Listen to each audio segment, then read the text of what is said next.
Chapter 47 of Pride and Prejudice by Jane Austen. Pride and Prejudice by Jane Austen, Chapter 47.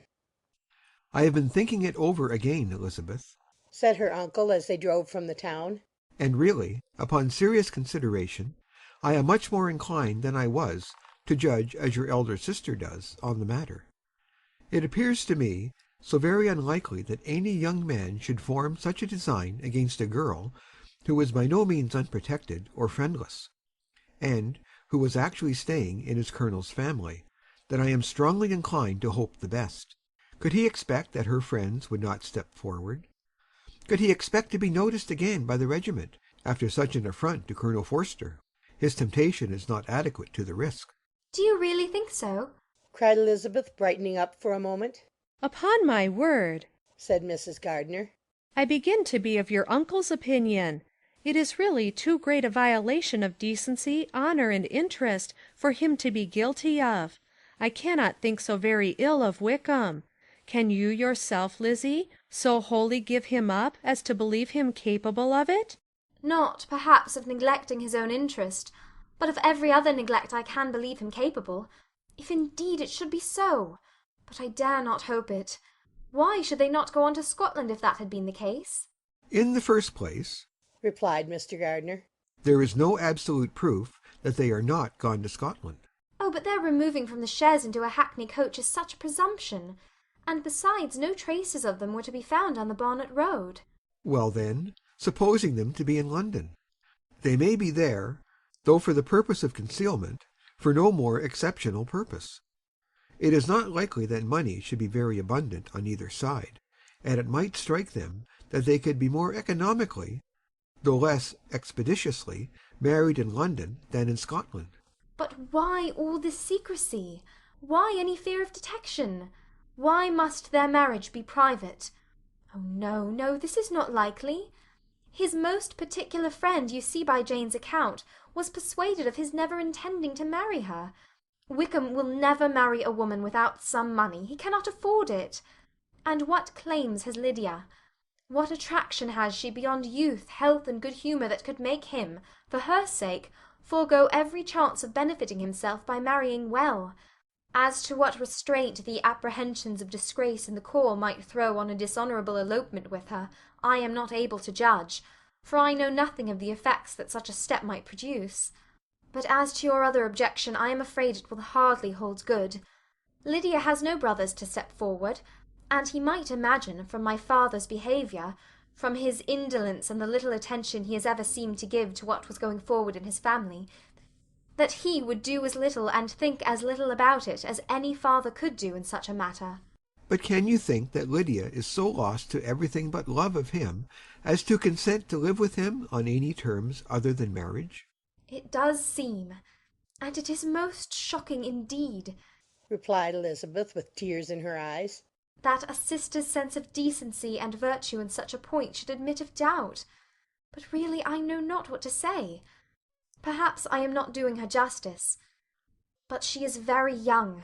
She has never been taught to think on serious subjects, and for the last half-year, nay, for a 12-month, she has been given up to nothing but amusement and vanity.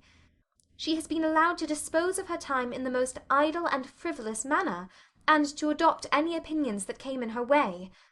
Since the Blankshire were first quartered in Meryton, nothing but love, flirtation, and officers have been in her head. She has been doing everything in her power by thinking and talking on the subject to give greater, what shall I call it, susceptibility to her feelings, which are naturally lively enough. And we all know that Wickham has every charm of person and address that can captivate a woman."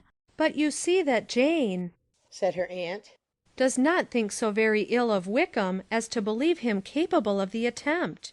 "Of whom does Jane ever think ill? And who is there, whatever might be their former conduct, that she would think capable of such an attempt till it were proved against them? But Jane knows as well as I do what Wickham really is. We both know that he has been profligate in every sense of the word, that he has neither integrity nor honour, that he is as false and deceitful as he is insinuating." "And do you really know all this?" cried Mrs. Gardiner, whose curiosity as to the mode of her intelligence was all alive. "I do indeed." replied Elizabeth, colouring. I told you the other day of his infamous behaviour to Mr. Darcy, and you yourself, when last at Longbourn, heard in what manner he spoke of the man who had behaved with such forbearance and liberality towards him. And there are other circumstances which I am not at liberty, which it is not worth while to relate, but his lies about the whole Pemberley family are endless. From what he said of Miss Darcy, I was thoroughly prepared to see a proud, reserved, disagreeable girl. Yet he knew to the contrary himself. He must know that she was as amiable and unpretending as we have found her. But does Lydia know nothing of this? Can she be ignorant of what you and Jane seem so well to understand? Oh yes, that is the worst of all. Till I was in Kent, and saw so much both of Mr. Darcy and his relation Colonel Fitzwilliam, I was ignorant of the truth myself. And when I returned home, the shire was to leave Meryton in a week or fortnight's time. As that was the case, neither Jane, to whom I related the whole, nor I, thought it necessary to make our knowledge public, for of what use could it apparently be to any one, that the good opinion which all the neighbourhood had of him should then be overthrown? And even when it was settled that Lydia should go with Mrs. Forster, the necessity of opening her eyes to his character never occurred to me. That she could be in any danger from the deception never entered my head.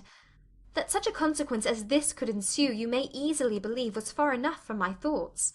When they all removed to Brighton, therefore, you had no reason, I suppose, to believe them fond of each other? Not the slightest. I can remember no symptom of affection on either side, and had anything of the kind been perceptible, you must be aware that ours is not a family on which it could be thrown away. When first he entered the corps she was ready enough to admire him, but so we all were. Every girl in or near Meryton was out of her senses about him for the first 2 months, but he never distinguished her by any particular attention, and consequently, after a moderate period of extravagant and wild admiration, her fancy for him gave way, and others of the regiment, who treated her with more distinction, again became her favourites. It may be easily believed that however little of novelty could be added to their fears, hopes, and conjectures on this interesting subject by its repeated discussion, no other could detain them from it long during the whole of the journey. From Elizabeth's thoughts it was never absent. Fixed there by the keenest of all anguish, self-reproach, she could find no interval of ease or forgetfulness. They travelled as expeditiously as possible, and sleeping one night on the road, reached Longbourn by dinner-time the next day. It was a comfort to Elizabeth to consider that Jane could not have been wearied by long expectations. The little Gardiners, attracted by the sight of a chaise, were standing on the steps of the house as they entered the paddock, and when the carriage drove up to the door, the joyful surprise that lighted up their faces and displayed itself over their whole bodies in a variety of capers and frisks was the first pleasing earnest of their welcome. Elizabeth jumped out, and after giving each of them a hasty kiss, hurried into the vestibule, where Jane, who came running down from her mother's apartment, immediately met her. Elizabeth, as she affectionately embraced her, whilst tears filled the eyes of both, lost not a moment in asking whether anything had been heard of the fugitives. "Not yet," replied Jane. "but now that my dear uncle has come, I hope everything will be well." Is my father in town? "Yes, he went on Tuesday, as I wrote you word." And have you heard from him often? "We have heard only twice. He wrote me a few lines on Wednesday to say that he had arrived in safety, and to give me his directions, which I particularly begged him to do. He merely added that he should not write again till he had something of importance to mention." And my mother, how is she? How are you all?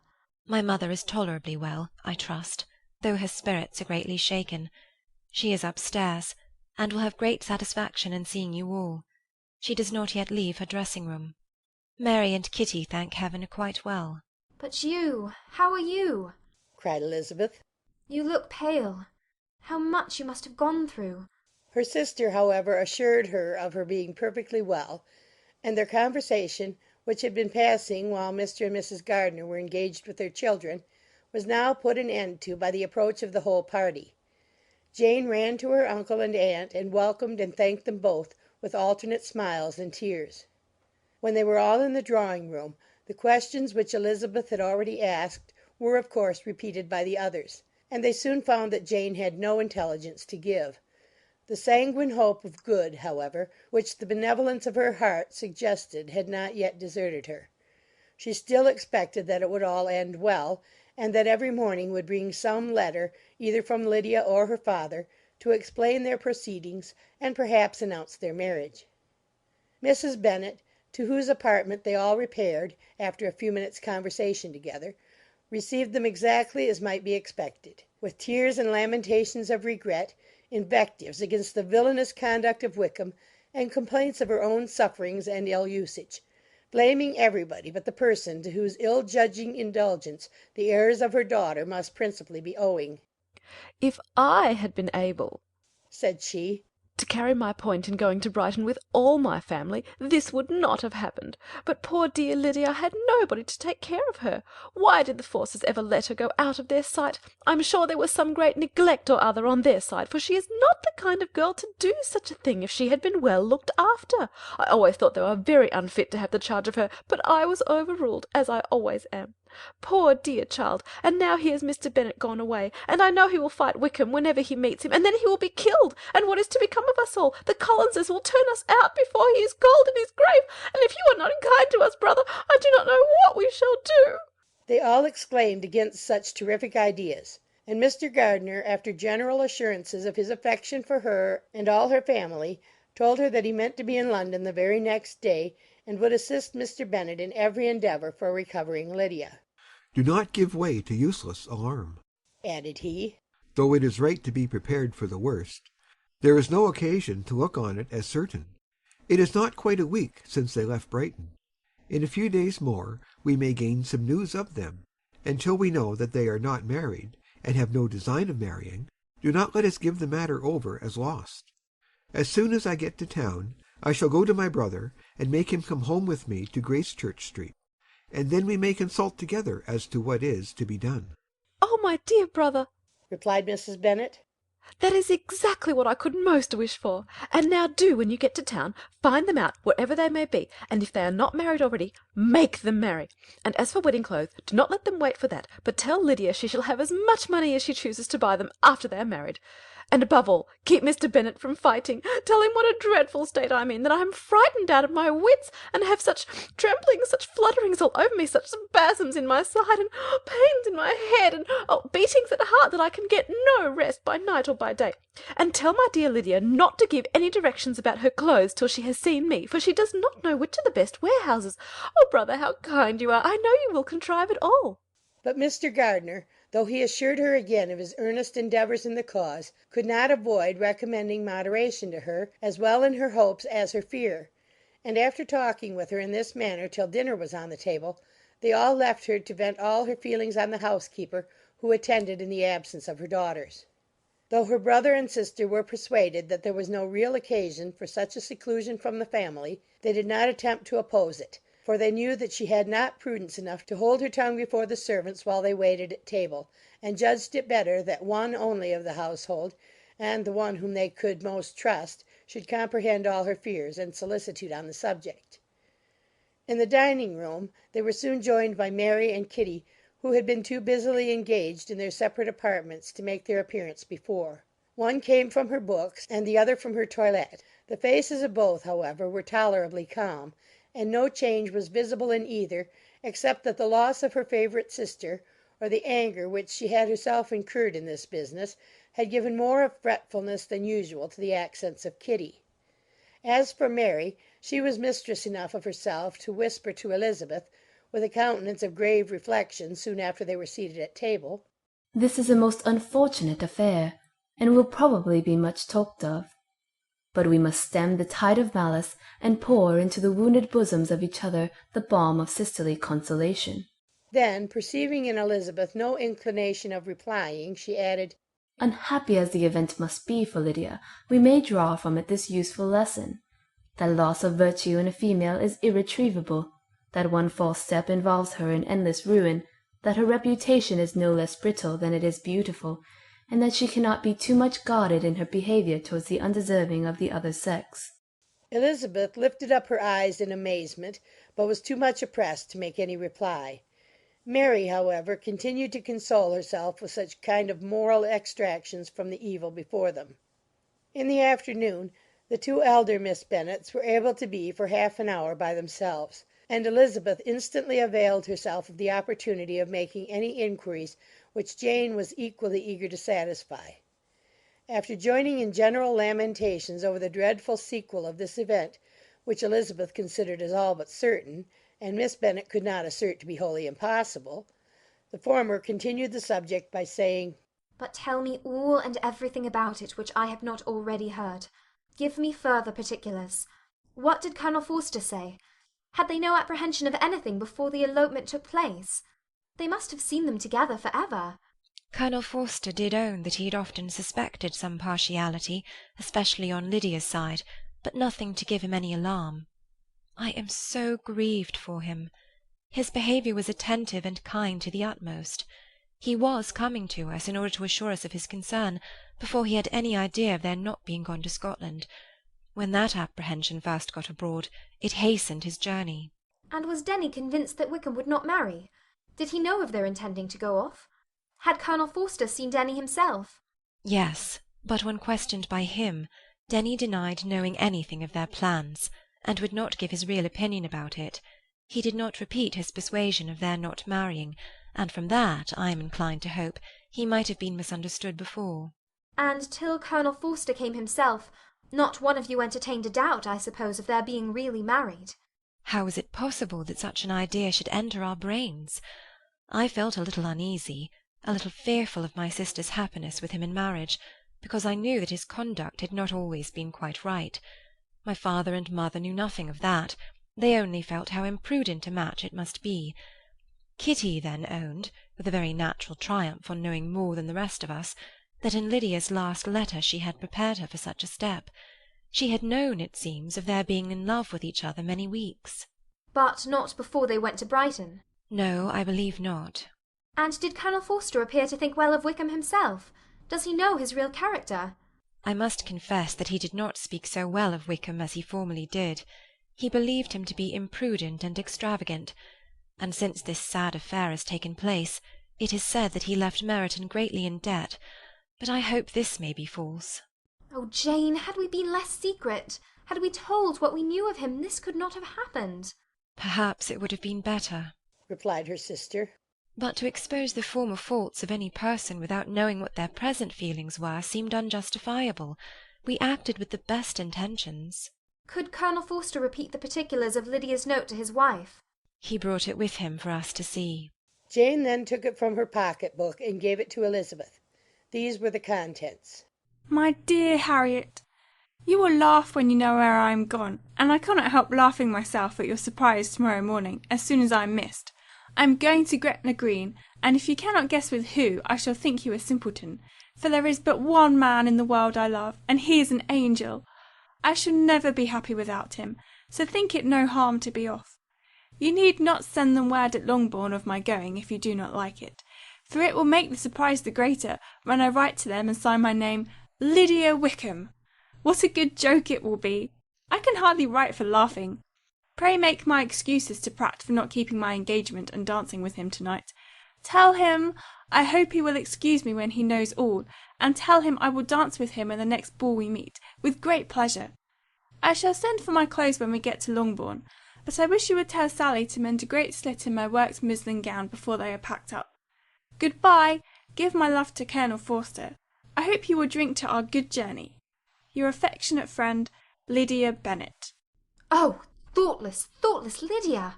cried Elizabeth when she had finished it. What a letter is this to be written at such a moment! But at least it shows that she was serious on the subject of their journey. Whatever he might afterwards persuade her to, it was not on her side a scheme of infamy. My poor father! How he must have felt it! I never saw anyone so shocked. He could not speak a word for full 10 minutes.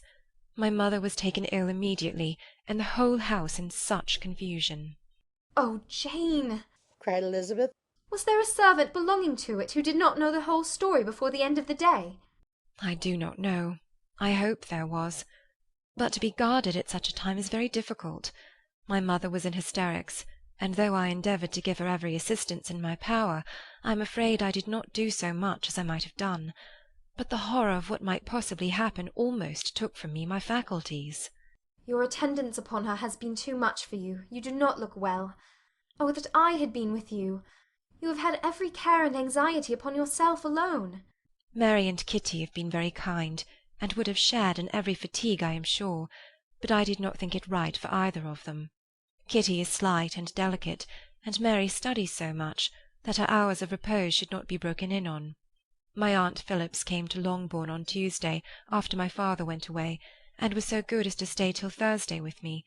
She was of great use and comfort to us all. And Lady Lucas has been very kind. She walked here on Wednesday morning to condole with us, and offered her services, or any of her daughters, if they should be of use to us. She had better have stayed at home, cried Elizabeth. Perhaps she meant well, but under such a misfortune as this one cannot see too little of one's neighbours. Assistance is impossible, condolence insufferable. Let them triumph over us at a distance and be satisfied. She then proceeded to inquire into the measures which her father had intended to pursue while in town for the recovery of his daughter. He meant, I believe, replied Jane, to go to Epsom, the place where they last changed horses, see the postilions, and try if anything could be made out from them. His principal object must be to discover the number of the hackney coach which took them from Clapham. It had come with a fare from London, and as he thought that the circumstance of a gentleman and ladies removing from one carriage into another might be remarked, he meant to make inquiries at Clapham. If he could anyhow discover at what house the coachman had before set down his fare, he determined to make inquiries there, and hoped it might not be impossible to find out the stand and number of the coach. I do not know of any other designs that he had formed, but he was in such a hurry to be gone, and his spirits so greatly discomposed, that I had difficulty in finding out even so much as this. End of chapter 47.